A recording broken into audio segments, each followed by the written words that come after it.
Oleh karena itu teman-teman kita harus menekankan tentang masalah wudhu. Dimulai dengan poin pertama, niat dan baca basmalah. Jika seorang muslim akan berwudhu, maka hendaklah ia niat dengan hatinya bahwasanya dia akan wudhu untuk sholat dalam hati saja dan tidak ada lafaz khusus. Ya. Karena nawaitu wudu'a li rafil hadath dan seterusnya, seperti kalau salat usolli fardha salatid duhur dan seterusnya. Ini adalah ijtihad sebagian ulama dalam madhab Syafi'iyah. Itu pun mereka mengatakan niat-niat lafaz ini dengan lisan kalau seseorang ragu dalam hatinya untuk menyempurnakannya. Jadi bukan setiap saat dibaca sebenarnya. Sebagaimana kita di Indonesia walaupun dia sudah yakin tetap diucapkan dengan lisan. Kalau mereka kembali kepada buku-buku induk Syafi'iyah tidak seperti itu. Itu hanya kalau ragu. Dia ragu niat hatinya kurang, diikuti dengan lafaz lisan. Jadi tidak pernah kita temukan ada hadis Nabi SAW yang mengatakan kalau mau duhur bacalah usolli fardha salatid duhur, atau kalau mau uduk nawaitul wudu' li raf'il hadath dan seterusnya. Tapi memang niat dalam hati terlintas mau uduk saja. Bukan karena terpaksa oleh teman, bukan karena nggak enak sama atasan, pokoknya uduknya karena mau ibadah. Seperti itulah terlintas dalam hati kita. Lalu dimulai dengan bismillah. Dan ini boleh diucapkan walaupun di wastafel, di shower tempat mandi. Yang tidak boleh sebenarnya saya ajarkan itu di kloset saja. Ya. Berdasarkan sabda Nabi SAW, la wudu'a liman lam yadhkur ismallahi alaih.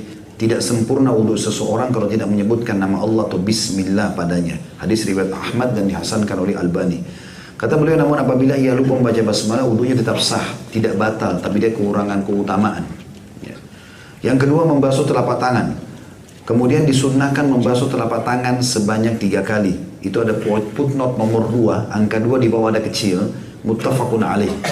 Muttafaqun alaih, kalau yang bawa pulpen tulis, itu muttafaqun alaih yang disepakati oleh 2. Telah disepakati olehnya, atau hadis ini disepakati oleh para ulama, yaitu maksudnya Bukhari Muslim. Ada 2. Kalau disebutkan hadis muttafaqun alaih berarti disepakati oleh Bukhari dan Muslim. Dikatakan kemudian disunnahkan membasuh telapak tangan 3 kali sebelum memulai wudhu. Dan ini sambil menyelat-nyelat jari jemari. Jadi ada sunnahnya juga. Jadi kalau mau wudhu kan telapak tangan 3 kali. Sebelum wudhu telapak tangan 3 kali, cuci tangan juga 3 kali. Itu termasuk sunnah. Untuk membersihkan dulu kuman-kuman. Karena nanti tangan ini akan masukkan air ke mulut dan hidung. Maka cuci dulu tangan 3 kali, baru cuci tangan untuk wudhu yang 3 kali. Jadi kesannya 6 kali cuci tangan ya.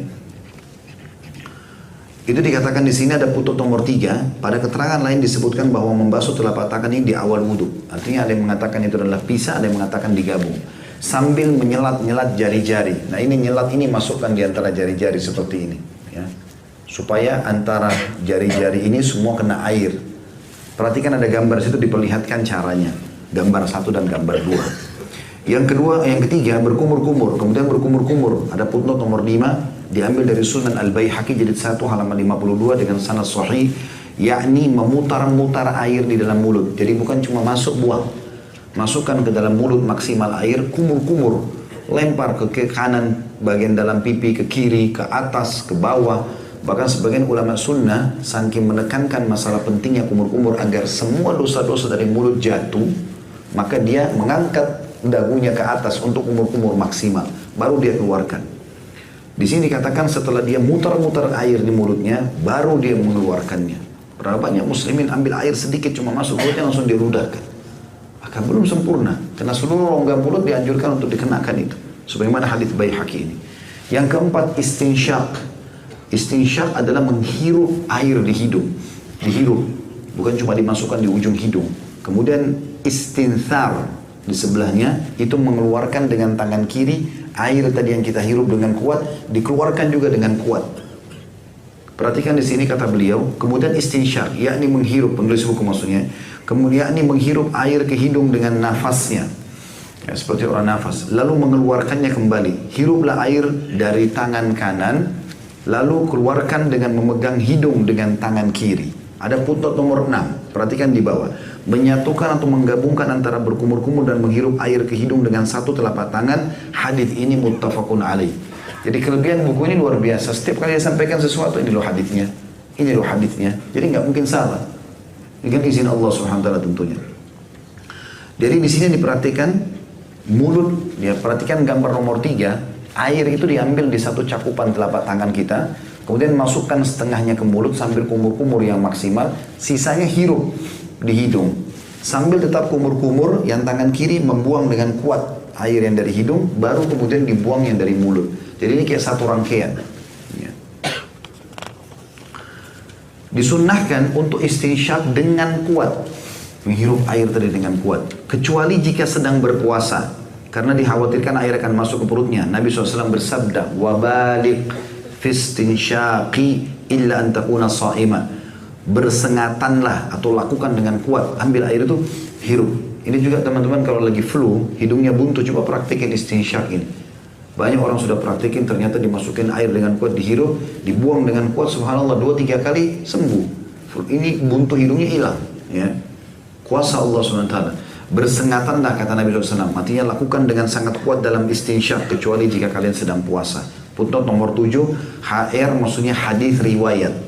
HR itu ringkasan, hadis riwayat. Abu Daud disahihkan oleh Syekh Al-Albani dalam Sunan Abi Daud atau Sahih Sunan Abi Daud nomor 629.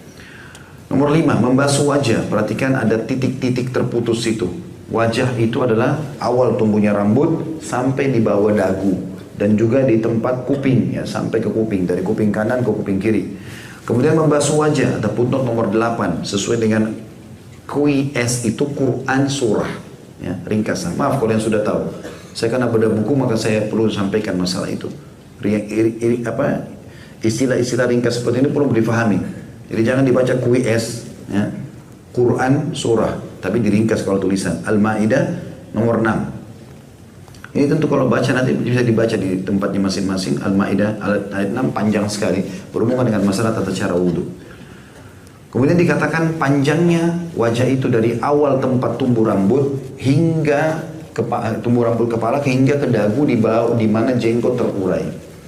Lihat gambar nomor 5. Ada di situ, dilihat titik-titiknya. Kemudian lebarnya dari telinga yang satu hingga ke telinga yang sebelahnya. Lihat gambar nomor 6. Rambut yang ada di wajah dan kulit di bawahnya wajib dibasuh jika rambut itu tipis.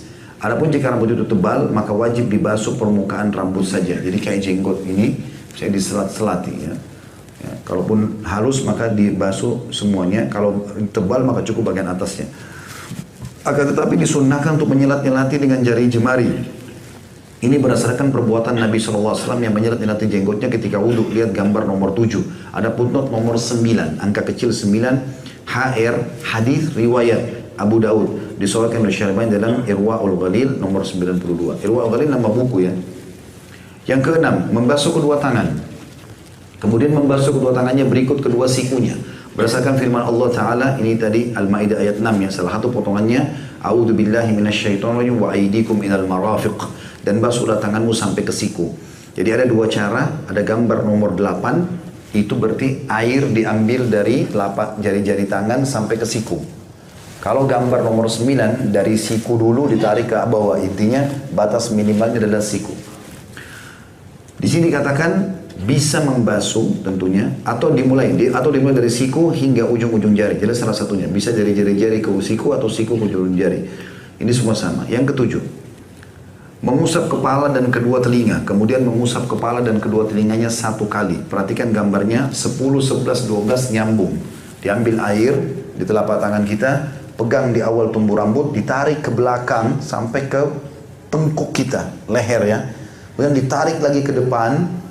Kemudian baru masukkan jari telunjuk di dalam kuping, ditekan seperti kita tidak mau dengar suara apa-apa. Kemudian ibu jari mutar seperti mijet kuping kita dari belakang. Ini sunnah Nabi SAW. Di situ dikatakan kemudian mengusap kepala dan kedua telinga satu kali. Ini dilakukan mulai dari depan kepala, lalu kedua tangannya diusapkan hingga sampai ke bagian belakang kepala atau tengkuk.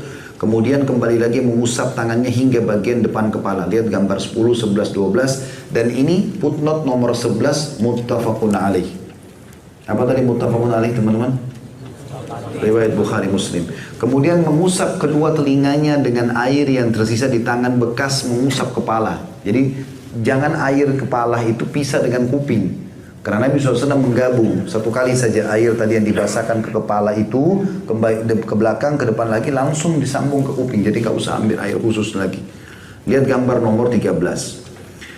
Yang kedelapan, mengusap kedua kaki, kemudian membasuh kedua kaki berikut kedua mata kaki berdasarkan firman Allah Ta'ala dalam Al-Maidah masih sama ayat 6, a'udzubillahi minasyaitonir wa arjulakum ilal ka'bain, dan basuhlah kedua kakimu sampai kedua mata kaki. Berarti mata kaki batas minimal, dianjurkan untuk melebihkannya. Mata kaki adalah tulang yang menonjol di bagian bawah betis. Lihat gambar nomor 14 dan 15. Kedua mata kaki wajib dibasuh. Footnote nomor 13, hadits muttafaqun alaih. Bersamaan dengan membasuh kaki, itu di nomor 14, footnote nomor 14 di bawah, menggosok dan menyati-nyati jari-jari kedua kakinya disebutkan dalam Sahih Sunan Tirmidzi nomor 37. Dengan jari kelingkingnya, boleh dengan tangan kanan atau tangan kirinya. Artinya pada saat bapak-bapak dan ibu sekalian cuci kakinya, maka dari mata kaki pastikan kena sampai ke seluruh bagian. Biasanya juga tumit ya, kalau agak pecah-pecah, itu harus diselati air diantaranya supaya masuk air, kena. Kemudian juga jari-jari tangan dimasukkan ke jari-jari kaki. Terus dikatakan orang yang tangan atau kakinya terputus, maka ia wajib membasuh bagian anggota badan yang tersisa, yang termasuk wajib dibasuh. Apabila tangan dan kakinya seluruhnya terputus, maka ia hanya wajib membasuh ujungnya saja. Jadi ada orang Masya Allah, Subhanallah, terputus tangan dan kakinya, maka ini diusap saja bagian yang bisa disentuh. Yang kesembilan, membaca doa. Setelah selesai wudhu, maka membaca doa, asyhadu an la ilaha illallah wahdahu la syarikalah, wa asyhadu anna Muhammadan abduhu wa rasuluh, Allahumma ja'alni minat tawwabin wa ja'alni minal mutatahhirin. Doa ini sudah kita pelajari kemarin ya. Terjemahnya, aku bersaksi bahwasanya tidak ada ilah atau Tuhan yang berhak disembah atau diibadahi dengan benar kecuali Allah semata, tidak ada sekutu baginya, dan aku bersaksi bahwasanya Muhammad adalah hamba dan rasulnya. Ya Allah, jadikanlah aku termasuk orang-orang yang bertobat, dan jadikanlah aku termasuk orang-orang yang membersihkan diri. Hadis ini di nomor 15 HR, hadis riwayat Muslim. Adapun lafaz Allahumma ja'alni minat tawwabin adalah diriwayatkan oleh Tirmidzi dan disahihkan oleh Syekh Al-Albani dalam Irwaul Ghalil nomor 96. Yang ke-10 adalah wudhu dengan secara tertib. Orang yang berwudhu wajib membasuh anggota-anggota wudhunya secara berurutan atau tertib dan berurut-urut, yakni jangan menunda-nunda membasuh satu anggota wudhu dengan hingga wudhu yang lainnya yang sudah dibasuh sebelumnya, atau yang dimaksudkan sini hingga anggota wudhu yang sudah dibasuh sebelumnya mengering. Jadi usahakan semuanya diselesaikan dalam satu rangkaian. Yang ke-11, mengeringkan dengan handuk. Dibolehkan mengeringkan anggota-anggota wudhu dengan handuk dan lain-lainnya setelah wudhunya selesai.